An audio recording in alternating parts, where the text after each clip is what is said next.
आपण पाहत आहात लोकप्रबोधन, सर्वसामान्य जनतेचा हक्काचा न्यूज चॅनल। बागलाण तालुक्यातील राहुरी येथे कर्जाला कंटाळून आत्महत्या केलेल्या शेतकरी गुलाब केशव निकम यांच्या कुटुंबियांची राष्ट्रवादी काँग्रेसचे युवा नेते रोहित पवार यांनी भेट घेतली। कांद्याला भाव नसणे, पाणी आणि सततच्या शेतीमालाच्या नुकसानीमुळे शेतकरी अडचणीत असल्याची व्यथा ग्रामस्थांनी मांडली। सर, या गावात आहे ना, जनतेला हा गाव पूर्ण दगडावर बसलेलं आहे आणि दगडावर असल्यामुळे ह्या गावात लोकांना प्यायला पाणी नाही आहे, कोरड जमीन आहे। आणि आज अशी घटना घडून गेलेली या गावात की त्या माध्यमातून काळजाला भिडणारी घटना घडली। एका शेतकरीने आत्महत्या, अशा महाराष्ट्रात खूप शेतकरी आत्महत्या करतात। तर सर, ह्या गावाला आपल्यातर्फे काय मदत होईल ते समजून घ्यावं लागेल। चर्चा झाल्याने आपल्याशी बोलतो, मला बघते बँकेचा विषय संपला।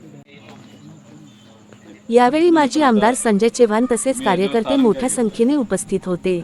गावातील शेतकरी बांधवांनी आपल्या समस्या थेट रोहित पवार यांच्यासमोर मांडत मदतीची मागणी केली। रोहित पवार यांनी निकम कुटुंबावरील कर्जाबाबत संबंधित बँकेशी दूरध्वनीवरून संवाद साधत परिस्थितीची माहिती दिली। राहुल गावातील शेतीची बिकट अवस्था पाहून त्यांनी शेतकऱ्यांना धीर देत योग्य मदतीचे आश्वासन दिले।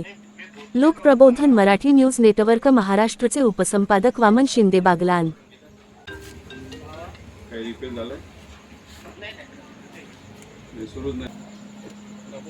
आणि काय माझं पण नाशिकला ट्रान्सफर झालेलं आहे, त्यांना फक्त एकदा नाही का, म्हणजे मी त्याच बँकेमध्ये